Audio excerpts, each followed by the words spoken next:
Hey, welcome back to part 2, series 2, I don't know, of reading with me. Sorry, I'm a little out of breath because I just want to get this book. Should have picked out a book earlier, but anyway. Decided to actually have my pajamas on and I'm actually in bed this time. I picked out a book. This is what I picked out. Is it focusing? Hopefully not on my face. There we go. Goofy Troop going gold fishing. I don't recall reading this to my sister, but who knows? I think this is one of theirs. Hope you guys are having a good day and I hope you enjoy this book. If not, I don't know what to tell you. Alright. Just the fan behind my neck here. Okay. It was Saturday afternoon. As usual, Max and PJ were parked in front of the television. I'm bored, said Max with a sigh as he... Darn bugs. Forgive me, there was a bug near me, but anyway. I'm bored, said Max with a sigh as he finished off the popcorn. I wish we could get a new video game, but I'm flat broke. Me too, sighed PJ. Just in a voice boomed from the TV. Greetings from Scarier Reef off the Spoonerville coast. Where the legendary treasure of Nearbeard the pirate has sunk long ago. Treasure, shouted Max, right here in Spoonerville? Boy, we could use that. Come on, PJ, let's go. And he headed for the door. Wait a minute, Max, called PJ, hurrying after him. They didn't hear the TV voice continue. Few dare to seek the treasure. A giant shark is rumored to lurk in these waters. So here's a picture of them watching television. And here's them scurrying off. Oh, by the way, this is PJ, and this is Max. If you didn't know already.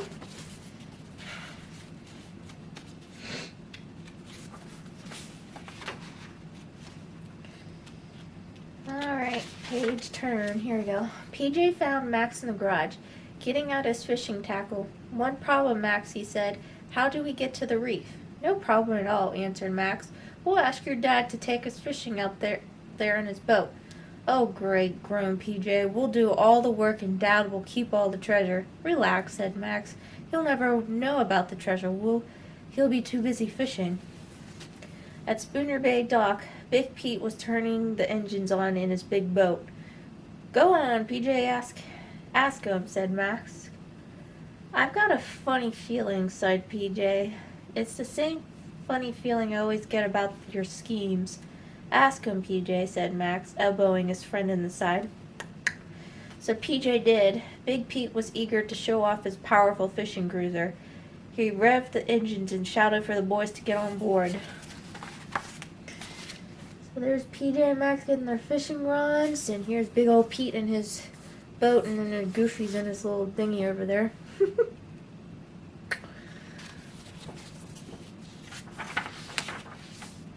PJ climbed over the side rail. Max was about to follow when his father, Goofy, came rolling towards the dock.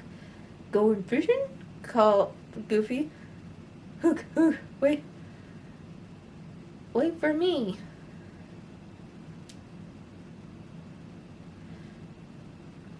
Big Pete was eager to get going. Cast off, he shouted to PJ. I'm not waiting for these goofs. But Dad, cried PJ. That's an order, shouted Big Pete. Max, wailed PJ, casting off the lines. Do something. Big Pete's boat took off. Max cast his fishing line hard. The hook sailed through the air and dug into the boat. Okay. The line snapped taut, flipping Max into the dinghy. He clung to the rod as Big Pete's boat jerked the dinghy away from the dock. Whoa, yelled Goofy. Yippee, yelled Max.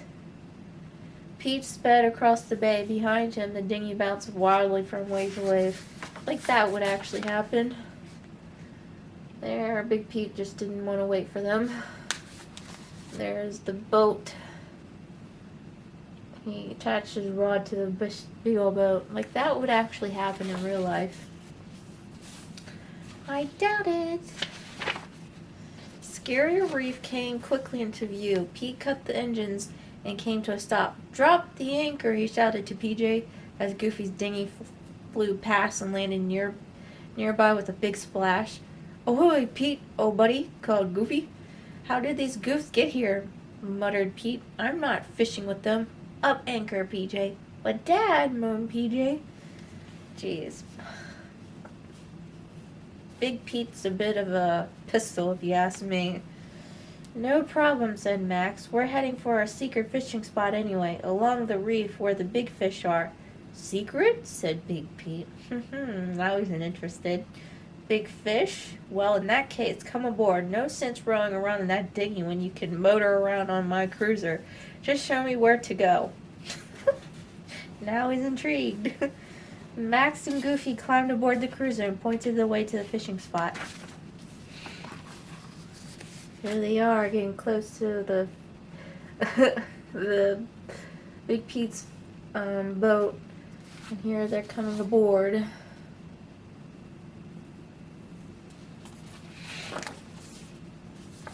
Now that Pete's intrigued, there might be fish. While the dads fished, Max dragged PJ to the cabin below. "Home free," Max exclaimed, pointing to the ultrasonic fish finder.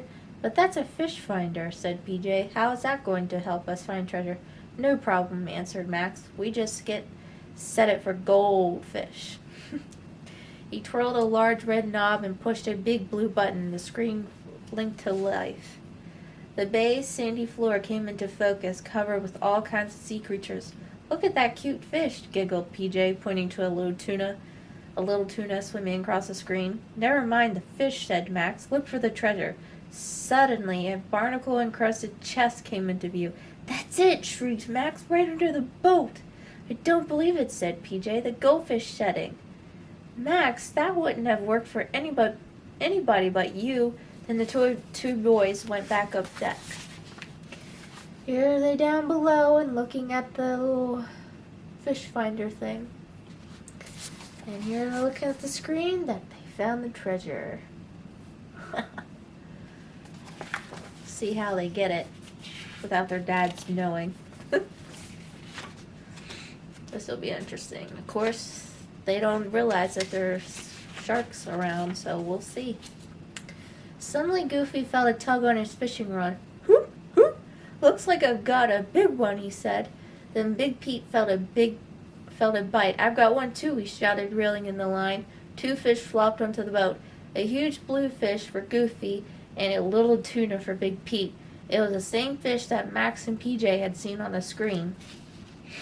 "Who needs this scrawny sardine?" grumbled Big Pete, throwing the tuna back in the water. "Oh. Some great fishing spot," Pete groaned. "Up anchor, boys. We're out of here." "Max," said PJ, "we can't leave now. The treasure." "No problem," said Max. "I'll dive over and hook the anchor to the treasure chest. When you feel 2 tugs, haul away." Max grabbed some scuba equipment from a locker, then slipped quietly into the water. See, the Big Pete got a tiny tuna, and Goofy got a blue big old fish. Of course, Pete's not always happy when Goofy gets things, and he doesn't. Little selfish man. And here's Max going underwater, getting his scuba gear.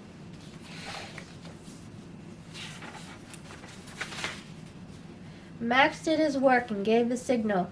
The chest rose, wobbled, and then plunged right back to the bottom. "Oh no," thought Max. "PJ isn't strong enough." He headed to the surface. He did not see the little fish named Tiny Tuna squeezing out from under the fallen treasure chest. Tiny Tuna's fins bristled with anger, noisy propellers, sharp fish hooks, and now they had squashed him with a treasure chest. Worst of all was his very own treasure that they were trying to steal. He inherited from great-grandfather Tuna, who actually saw Nearbeard's pirate ships wrecked on Scary Reef. Tiny Tuna swam into a huge cave There he kept his shark marine, built over the years with parts salvaged from sunken ships. He swam into the control room inside the shark and roared out the cave. So he's the shark, okay. That's interesting. So like there's Max trying to get the hook, anchor on the hook. Of course, the little tuna fish is all upset. And now he's getting into his submarine or shark marine just to scare them away. Yeah, that's realistic. Aboard Pete's boat, Max and PJ were cranking as fast as they could. Just as the treasure chest broke the surface, an emergency storm warning for Spooner Bay came over the radio.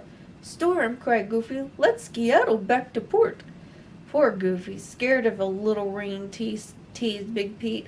"We'll stay right here and fish. Drop anchor, boys." "Max," hissed PJ, "the treasure." "No problem," said Max. "It's hooked on tight. We'll pull it up again later." The storm raged across Spooner Bay. Suddenly, in a flash of lightning, PJ spotted a giant shark fin speeding towards them. "Sharky!" shrieked, pointing in horror as the shark marine surfaced, its huge jaws wide open. Everyone scrambled to the front of the boat as the shark marine smashed into the back. The horrible jaws snapped shut. Half of Pete's boat was gone. "Yes!" Tiny Tuna cried gleefully inside the shark marine. So there they are, trying to get the treasure to go up. And here's a shark marine smashing half of the boat.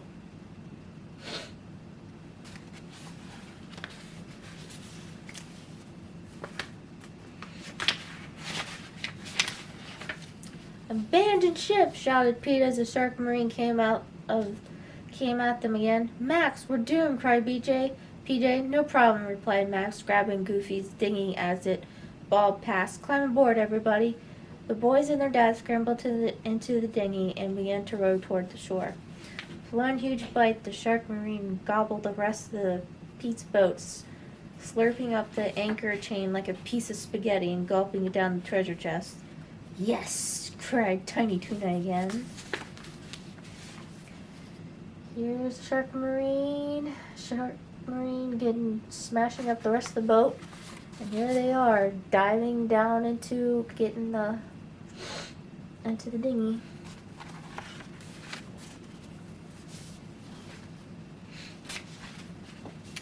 Just then, from the wreckage of Pete's boat, a super deluxe harpoon floated by. Pete grabbed it, then he hurled the harpoon to the shark marine. "Bullseye!" he shouted, pulling into the shark. But Tiny Tuna pushed a button, sent the shark marine into reverse. "Yikes!" cried Pete as he yanked out the dinghy to the shark's jaws.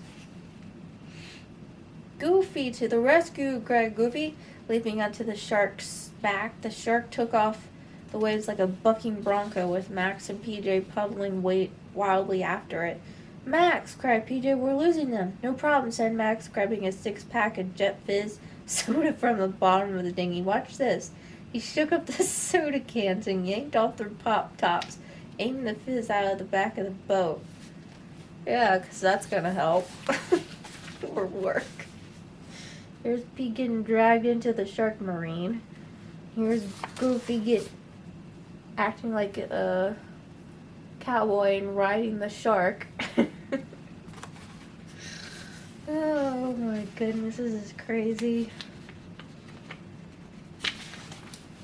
The dinghy zoomed ahead like a rocket, smacked into the shark marine. "Woohoo!" cried Max as the jet fizz-powered dinghy and submarine blasted across the Spooner Bay and cruised right up onto the beach. "Max, you're outrageous," said PJ. He stared at the empty six-pack and shook his head and wondered, that wouldn't have worked for anybody but you.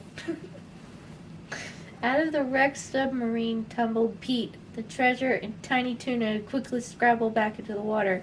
A TV camera crew surrounded Max and PJ. "We've found the legendary treasure of Nearbeard the pirate," explained the reporter. "Let's see what's inside." She cut the chest iron bands.